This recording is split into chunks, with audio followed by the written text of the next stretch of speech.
Hello friends, welcome to my channel voice of Naya. இன்றைக்கி உங்களுக்கு எல்லாத்துக்கும் பிடிச்சமான ஒரு ஹை ஸ்கூல் ட்ராமா தான் கொண்டு வந்திருக்கேன், ஆல்வேஸ் ஹோம்.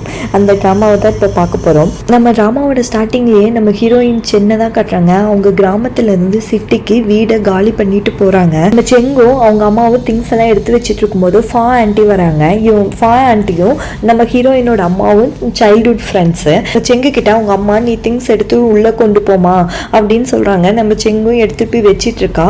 அப்போ வந்துட்டு ஒரு காக்கா அவன் மேல வந்துட்டு கக்கா போயிடுது தலைமையில. இப்போ கரெக்டா அங்க ஒரு பையன் வரான், இவன் பேரு ஜியாங். வந்து நம்ம ஹீரோயினை பார்த்துட்டு உன் தலைமையில கக்கா போயிடுச்சு, இந்த டவல் வச்சுக்கோ அப்படின்னு சொல்லி கொடுப்பான். அவளும் வாங்கிட்டு சரி தொடச்சிட்டு இருக்கும்போது என் பேரு நான் வந்து இங்க நியூவா அப்படின்னு சொல்ல வருவா. அவன் எதுவும் காதுல வாங்காம போயிடுவான். நம்ம செங்கோட வாய்ஸ் ஓவரில் தான் ஸ்டார்ட் ஆகுது. என் பேரு செங், எனக்கு 16 வயசு ஆகுது. நான் கிராமத்துலேருந்து வந்ததுனால எனக்கு அழகில்லை, அறிவில்லை, திறமில்லைன்னுலாம் நீங்கள் நினைக்கக்கூடாது. நான் சின்ன வயசுல அவார்டெல்லாம் வாங்கியிருக்கேன். நான் போய் கிளாஸ் முன்னாடி நின்று பேசினாலே சும்மா தெரிக்க விடுவேன் தெரியுமா அப்படின்னு பெருமையாக பேச, இது எல்லாமே நம்ம பயபுள்ளையோட கனவு. அப்படிலாம் கிடையாது. நம்ம செங்குக்கு போய் கிளாஸ் முன்னாடி நின்னாலே சும்மா வார்த்தை தக்கதமித்த அடிக்கும். அப்படியே கட் பண்ண நெக்ஸ்ட் சீன்ல நம்ம செங்க தான் காட்டுறாங்க. சின்ன வயசுல தான் நம்மளுக்கு வார்த்தை தக்கதமித்த அடிக்குது, இப்ப நம்ம பெருமையை கரெக்டா பேசிடுவோம்டா அப்படின்ட்டு அவ பேப்பர்லாம் எடுத்துட்டு ரெடியா நிக்க, அவங்க சாரு இல்லம்மா நானே உன்னை அறிமுகப்படுத்தி வச்சிடுறேன், எனக்கு அவ்வளோவா டைம் இல்லை அப்படின்னு சொல்லிட்டு, இவ தான் நம்ம ஸ்கூலுக்கு புதுசா வந்திருக்க பொண்ணு, பேரு செங் அப்படின்னு சொல்லிட்டு போய் உட்கார சொல்லிடுறாரு. இவளும் போய் லாஸ்டா ஒரு இடத்துல சென்னும் லாஸ்டா போய் ஒரு பொண்ணு பக்கத்துல உட்காடுறாங்கல்ல. இந்த பொண்ணு பேரு கியூ. நம்ம கியூ கேட்குறா நீ எங்கிருந்து வந்திருக்க சென் அப்படின்னு.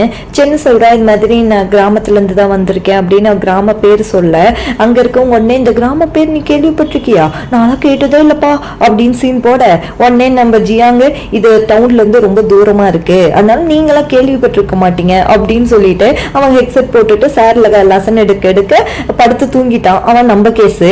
அடுத்து நம்ம கியூ வந்து லஞ்ச் பிரேக்ல சாப்பிடலான்னு சொல்லிட்டு சாப்பாடு எடுத்து வைக்கிறான். அப்போ சென் கேட்குறா நீங்க கிளாஸ் ரூம்லயே தான் சாப்பிடுவீங்களா, கேஃபெட்டீரியாலாம் போக மாட்டீங்களான்னு கேட்குறா. இல்லை இங்க கேஃபெட்டீரியாவே கிடையாது, எதுக்கு கேட்குறேன்னு கியூ கேட்க, சென் சொல்றா இந்த மாதிரி நான் சாப்பாடு கொண்டு வரல, நான் சாப்பாடு வாங்கணும் அதுக்கு தான் அப்படின்னு. உடனே கியூ வந்து அவள் பாக்ஸை க்ளோஸ் பண்ணி வச்சுட்டு சரி வாங்க போகலாம், இங்கேருந்து ரொம்ப தூரம் அப்படின்ட்டு அவளை கூட்டிகிட்டு போயிட்டு இருக்கும். நம்ம ஜியாங் ஓடி வந்து கியூ கிட்ட எனக்கு ஒரு பிரியாணி பார்சல் அப்படிங்கிறான். ஏன் நீயே போய் வாங்கிக்க வேண்டியது தானே அப்படின்னு கியூ சொல்ல, இல்லை எனக்கு ப்ராக்டிஸ் இருக்கு பாய் அப்படின்ட்டு ஓடி போயிடுறான். நம்ம சென் கேட்குறான் யார் இவன் அப்படின்னு ஒன்று. இவனும் நம்ம கிளாஸ் தான், பேர் வந்து ஜியாங், இவன் ஸ்போர்ட்ஸ் அகாடமிக்ல இருக்கான் அப்படின்னு சொல்லிட்டு கூட்டிட்டு போறா. அப்போ கியூ சொல்றா இது மாதிரி கிராமத்துலேருந்து வர பொண்ணுங்கள்லாம் நல்லா படிப்பாங்கன்னு நான் கேள்விப்பட்டிருக்கேன், நீயும் நல்லா படிப்ப தானே, நான் பார்த்தேன் உன் போஸ்ட்ல நீ நோட்ஸ் எல்லாம் எழுதிட்டு வந்திருந்த இன்னைக்கு அப்படின்னு சொல்றா. அதை கேட்டோன்னு நம்ம சின்ன நான் ஸ்மார்ட், நீ ஓவரா திங்க் பண்ற, நானும் அப்படி கிடையாது அப்படின்னு சொல்லிட்டு போயிடுறா. உடனே நம்ம கியூ உன்னை நாளைக்கு கவனிச்சுக்கிறேன், நாளைக்கு டெஸ்ட்ல தெரிஞ்சிடும் அப்படின்னு சொல்றா. அப்படியே கட் பண்ணா டெஸ்ட் ரிசல்ட் வந்துடுது. எல்லாம் டெஸ்ட் ரிசல்ட் பார்த்துட்டு இருக்காங்க. எப்பயும் போல நம்ம டிஎன் தான்ப்பா ஃபர்ஸ்ட் அப்படின்னு சொல்லிட்டு இருக்காங்க. அடுத்தது இது மாதிரி ஒரு பெஞ்ச்மேட்டை பார்த்துருக்கவே முடியாதுப்பா, ஒருத்தி லாஸ்ட்டுக்கு முன்னாடி என்ன பொருத்தம் அப்படின்ட்டு எல்லாரும் கிண்டல் பண்ணிட்டு இருக்காங்க. கிளாஸ் ரூம்ல நம்ம சென்னு கியூ உட்காந்துட்டு இருக்காங்க. சென்னு சொல்றா நீயா எழுதியிருந்தா கூட ஏதோ ஒரு நல்ல மார்க் வாங்கியிருப்ப, என்ன பார்த்து எழுதி இப்படி லாஸ்டா போயிட்டியே அப்படின்னு சொல்லி பேசிட்டு இருக்கா. அதே சமயம் நம்ம ஜியாங் ஓடி வந்து பாத்தீங்களா உங்களை விட கொஞ்சம் நல்ல மார்க் எடுத்து நான் முன்னாடி போயிட்டேன் அப்படின்னு கிண்டல் பண்ணிட்டு இருக்கும் போது நம்ம 3 பேர் நம்ம ஜியாங்கையும் கியூ அண்ட் தென் சென் 3 பேர்த்தையும் சார் கூப்பிடுறாங்க அப்படின்ட்டு ஒரு பொண்ணு வந்து சொல்லுது. உடனே 3 பேரும் போய் ப்ரொஃபஸர் முன்னாடி நின்ன உடனே கியூவை பார்த்து ப்ரொஃபஸரு அம்மா காப்பி அடிக்கலாமா, அடிச்சா காப்பி ஏமா அடிச்சு வச்சிருக்க, எழுதும் போது கூடவா உன் மூளையை கொஞ்சம் கூட யூஸ் பண்ண மாட்டேன், நீ அவ்வளவு பெரிய புத்திசாலியா நீ. நம்ம ப்ரொஃபஸர் லெஃப்ட் அண்ட் ரைட் நம்ம கியூவை வாங்க. அடுத்தது அப்படியே நம்ம சென் பக்கம் திரும்பி அம்மா உங்க அம்மா நீ பெரிய புத்திசாலி, நிறைய மார்க் எல்லாம் வாங்குவேன்னு சொன்னாங்க, எங்க ஸ்கூலுக்கு வந்த தண்டமே நீதான் பயங்கரமா கலாச்சுட. அப்படியே திரும்பி நம்ம ஜியாங் பக்கம் தம்பி உன்னாலதான் தம்பி நம்ம ஸ்கூலோட மானமே கப்பலை வராம காப்பாத்திருக்க, நீ தான் தம்பி இருக்கிறதுலயே பெஸ்ட் அப்படின்ட்டு பேசி விட்டு போறாரு. இவனும் ஓகே சார் நான் பார்க்கணா. அன்னைக்கு ஈவினிங் அப்படியே கட் பண்ணா. அன்னைக்கு ஈவினிங் சென்னு நம்ம அவங்க அம்மா கிட்ட எப்படியெல்லாம் சொல்லணும், அம்மா அம்மா ப்ளீஸ்மா என்ன மன்னிச்சிடுமா, புது ஸ்கூலுங்கிறதுனால தான்மா மார்க் கம்மியா எடுத்துட்டேன் அப்படின்னு எப்படியெல்லாம் அம்மா கிட்ட பர்ஃபார்மன்ஸ் பண்ணணும்னு சொல்லிட்டு எல்லாம் வீட்டுக்கு வெளியே நின்று பேசிட்டு இருக்கிறத மேல நம்ம ஜியாங்கும் இன்னொரு பையனும் உட்காந்து பார்த்துட்டு இருக்காங்க. அப்படி பர்ஃபார்மன்ஸ் ஓகே இது நல்ல பர்ஃபார்மன்ஸா இருக்கே, இன்னும் நம்ம பர்ஃபார்மன்ஸ் ஸ்கில் எல்லாம் குறையலப்பா அப்படின்ட்டு உள்ள போறா. போனோடனே அவங்க அம்மா வாமா சாப்பிடுமா அப்படின்னு கூப்பிடுறாங்க. இவ உள்ள பாத்ரூமுக்குள்ள போயிட்டு அப்படியே பர்ஃபார்மன்ஸ் ஸ்டார்ட் பண்ணலான்னு பண்ணும்போது, நீ ஒன்னும் ஓவர் ஆக்டிங் விடாத, உங்க சார் கால் பண்ணி எல்லாமே சொல்லிட்டாரு, நீ ஃபர்ஸ்ட் வா அப்படின்ட்டு அவங்க அம்மா போயிடுறாங்க. அப்படியே கட் பண்ணா அன்னைக்கு நைட்டு டின்னருக்கு சென்னும் அவங்க அம்மாவும் ஃபா ஆண்டி வீட்டுக்கு தான் போயிருக்காங்க. போயிட்டு எங்கஃபா உன் பையன் சென்னோட அம்மா கேட்க, தான் உள்ளதான் இருக்கான்னு சொல்ல, வரது யாரு நம்ம ஜியானு. நம்ம ஜியானை பார்த்தோன்னே சென்னு டே நீயா அப்படிங்கிற மாதிரி ரியாக்ஷன் கொடுப்பா. அதே சமயம் அப்பதான் ஜியாங்கோட அப்பா உள்ள வருவாரு. வந்த உடனே வசப்பாட ஆரம்பிச்சிருவாரு. உருப்படாதவனே, செருப்பு கூட ஒழுங்கா உள்ள எடுத்து வைக்க மாட்டியா, படிக்கிறது இல்ல தண்டச்சோறு, எதுக்குதான் நீ எல்லாம் இருக்கியோ அப்படின்னு பேசிக்கிட்டே உள்ள வருவாரு. உள்ள வந்து பார்த்தா சென்னும் அவங்க அம்மாவும் இருக்கிறத பார்த்துட்டு ஷாக் ஆயிடுவாரு. அப்படியே அவங்க கூட உட்காந்து பேசிட்டு இருப்பாரு. அப்பதான் வந்து போஃபா ஆண்டி ஜியாங் கிட்டையும் நம்ம சென்னு கிட்டையும் போய் ஃப்ரூட்ஸ் கட் பண்ணிட்டு வாங்கன்னு சொல்லி அனுப்பிச்சு விட்டுருவாங்க. அவங்க ரெண்டு பேரும் உள்ள போனோடனே நம்ம ஜியாங் கேட்பான், என்ன ரொம்ப அழுந்தழுந்து கண்ணெல்லாம் வீங்கி போச்சு அடி கண்ணம்மா அப்படின்பா. எனக்கு எப்படி தெரியும் அப்படின்னு சென்னு கேட்பா. இல்ல ஹெவி பர்ஃபார்மன்ஸ் தான் மேல இருந்துகிட்டே நான் பார்த்தனே, பர்ஃபார்மன்ஸ் ஒர்க் அவுட் ஆச்சா இல்லையா அப்படின்னு சொல்லி கலாச்சி விடுவான். அதை கேட்டோடனே சென்னு டே நீ மட்டும் அப்படியே கரெக்டுங்கிற மாதிரி பேசிட்டு இருக்காத சரியா அப்படின்னு சொல்லிட்டு அவ கட் பண்ற ஆப்பிள் எடுத்து சாப்பிட்டுக்கிட்டே நம்ம ஜியாங் கேட்பான் சென்னு கிட்ட, நீயும் கியூவும் க்ளோஸ் போலையே அப்படின்னு. ஆமா அதுக்கு என்ன இப்போ அப்படின்னு கேட்பா.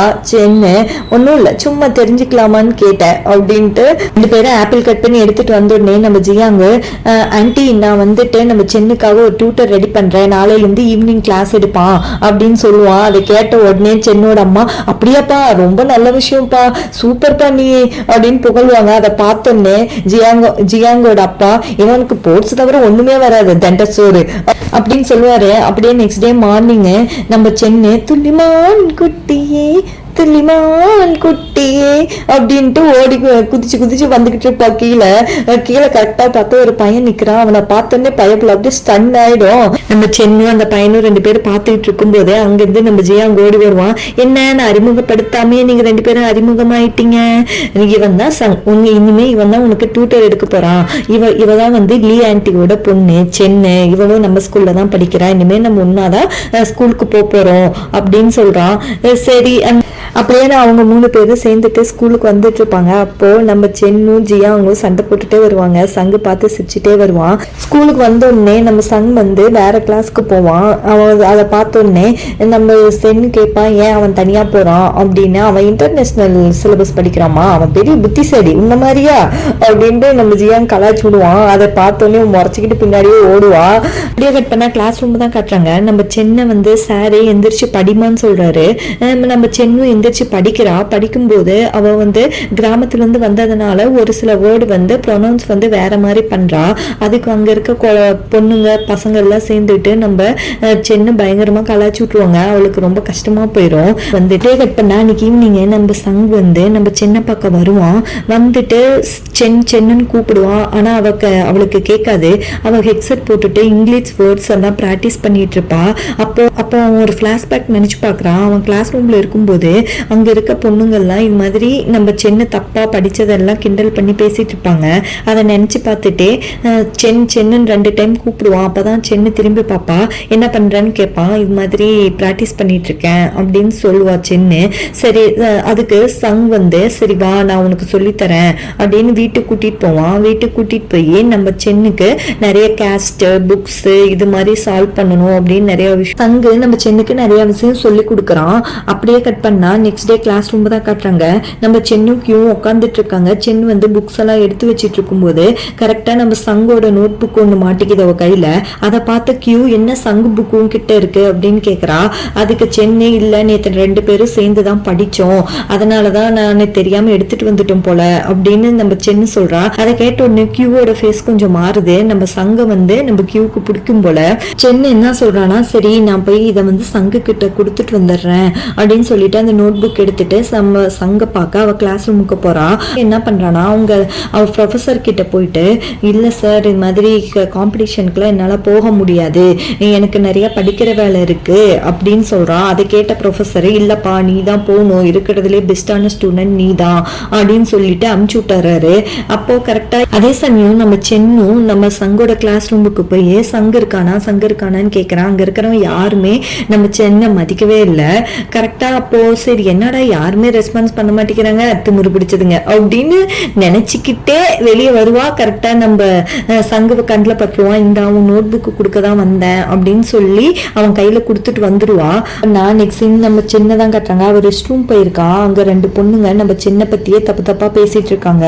என்ன பேசுறாங்கன்னா, பாரு இவளுக்கு சங்கு தேவையா, காலையில நோட் புக்கு தூக்கிட்டு அவன் கிளாஸ்க்கே வந்திருக்கா, என்ன நடக்குதுன்னே தெரியல அப்படின்னு சொல்லிட்டு பேசிட்டு இருக்கும் போது நம்ம ஜியாங் கரெக்டா அப்பதான் கரெக்டா உள்ள இருந்து ரெஸ்ட் ரூம்ல இருந்து அவனும் வெளியே வருவான். வெளியே வந்து உள்ள இருக்க நாத்தத்தை விட வெளியே இருக்க நாத்த தாங்க முடியலப்பா, ஒரே வெளியே நாத்தமோ நாத்தம் அப்படின்னு சொல்லி கலாச்சிடுவான். அங்க 2 பொண்ணுங்க வந்துட்டு, என்ன எங்களை தான் கலாய்க்கிறியா அப்படின்னு கேக்குறா.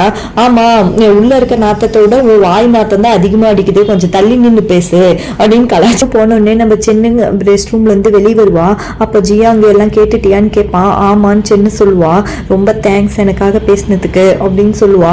அதை கேட்ட ஜியாங்க, நான் பேசாம உனக்காக வேற யார் பேசுவா அப்படின்னு சொல்லுவான். உடனே சென்னு, இன்னைக்கு வந்து சங் வெயிட் பண்ண சொன்னான், அவன் நம்ம கூட சேர்ந்து வீட்டுக்கு வரானாமா அப்படின்னு சொல்லுவா. சரி ஓகே அப்படின்ட்டு 3 பேரும் ஒன்னா வீட்டுக்கு போலான்னு பிளான் பண்ணுவாங்க. ஈவினிங் நம்ம சென்னை வீட்டுக்கு போயிடுறா. அம்மான்னு கூப்பிடுறா. அவங்க அம்மா வந்து மெசேஜ் பண்ணியிருக்காங்க, இது மாதிரி நான் நைட் டியூட்டிமா வரமாட்டேன், நீ ஃபா ஆண்டி வீட்டுல போய் சாப்பிட்டு அப்படின்னு சொல்லி மெசேஜ் போட்டிருக்காங்க. கரெக்டா நம்ம சென்னோட அப்பா கால் பண்ணி, என்னப்பா பண்ற, நல்லா இருக்கியா அப்படின்னு விசாரிக்கிறாரு. நல்லா இருக்கம்பா அப்படின்னு சொல்றா. உடனே அப்பா போனை கட் பண்ணிட்டு ஃப்ரிட்ஜ்ல என்ன இருக்கு ஏது இருக்குன்னு எல்லாம் பாக்குறான். ஆனா அவளுக்கு சாப்பிடுற மூடே இல்லை. காலையில அந்த 2 பொண்ணுங்க அந்த பேசுனதை நினைச்சு ரொம்ப ஃபீல் பண்ணிட்டு இருக்கா. அப்படியே வந்து கட் பண்ணா ஃபா ஆண்டி தான் காட்டுறாங்க. அதே சமயம் நம்ம ஃபா ஆண்டி தான் காட்டுறாங்க. அவங்க குக் பண்ணிட்டு இருக்காங்க. கரெக்டா நம்ம சங்கு வந்து போறான் அவங்க வீட்டுக்கு. உடனே நம்ம ஃபா ஆண்டி சங்கு கிட்ட, சென்னுக்கு மெசேஜ் பண்ணி வீட்டுக்கு சாப்பிட வர சொல்லுப்பா, அவங்க அம்மாவுக்கு இன்னைக்கு நைட் டியூட்டி அப்படின்னு சொல்றாங்க. உடனே நம்ம சங்கும் சென்னுக்கு மெசேஜ் பண்றான், சாப்பிடவான்னு மெசேஜ் பண்றான். நான் சாப்பிட்டேன், நீங்களும் சாப்பிடுங்க அப்படின்னு சென்னு ரிப்ளை பண்ணி விட்டுறா. உடனே நம்ம சங்கு ஆன்டி கிட்ட, ஆன்டி ஆல்ரெடி சாப்பிட்டாலாம் அப்படின்னு சொல்லிடுறான். அப்படியே கட் பண்ணா நம்ம சென்னு கிரவுண்ட்ல போய் ஓடிட்டு இருக்கா. அவ காலையில அந்த பொண்ணுங்க பேசுனது நினைச்சு அவ ரொம்ப ஃபீல் பண்ணி ஓடிட்டு இருக்கும் போது அவளுக்கு ஒரு ஃபோன் வருது. ஃபோன் கால் அட்டன் பண்றா. அட்டன் பண்ணோடனே எங்க இருக்கேன்னு கேக்குறாங்க. வீட்டுலன்னு சொல்றா. சாப்பிட்டியான்னு கேக்குறாங்க. சாப்பிட்டேன்னு சொல்றா. சரி இப்ப என்ன பண்ண போற அப்படின்னு கேக்குறாங்க. தூங்க போறேன் அப்படின்னு சொல்றா. தூங்க போறவளுக்கு கிரவுண்ட்ல என்ன வேலை அப்படின்னு கேக்குறாங்க. உனக்கு எப்படி தெரியும்னு கேக்குறா. நான் உன் பின்னாடிதான் நிக்கிறேன், திரும்பி பாரு அப்படின்னு சொல்றாங்க. திரும்பி பார்த்தா நம்ம ஜியாங்கு, உனக்கு எப்படி தெரியும் அப்படின்னு நம்ம சென்னி கேட்க, சங்குதான் எனக்கு மெசேஜ் பண்ணா, இந்த மாதிரி அவன் சாப்பிட வர சொன்னானாமா, நீ போகலையா, அதனால மேபி நீங்க தான் இருப்பேன்னு உன்னை பார்க்க நான் ஓடி வந்தேன் கண்ணம்மா அப்படின்னு சொல்லுவான். அதை கேட்ட உடனே நம்ம சென்னை, டே நிறுத்துடா, அப்படின்னால முடியல, நானே வந்து நூடுல்ஸா இருக்கேன், நீ வேற ஏன்டா என்ன கட்டுப்பேத்துற அப்படின்னு நம்ம சென்னு சொல்லுவா. உடனே சரி வா உன் கடுப்பை போக்க நான் உன்னை ஒரு இடத்துக்கு கூட்டிட்டு போறேன் அப்படின்னு சொல்லிட்டு ஒரு பாலடைஞ்சு பங்களா மாதிரி இருக்கிற இடத்துக்கு கூட்டிட்டு போறதுக்கு போவான். இவ பயந்துகிட்டே போவா. அதோட இந்த ஃபர்ஸ்ட் பார்ட் முடியுது. உங்களுக்கு இந்த டிராமா பிடிச்சிருந்தா, என்னோட எக்ஸ்பிளனேஷன் பிடிச்சிருந்தா லைக் பண்ணுங்க, ஷேர் பண்ணுங்க, கமெண்ட் பண்ணுங்க, மறக்காம சப்ஸ்கிரைப் பண்ணுங்க. தேங்க்யூ.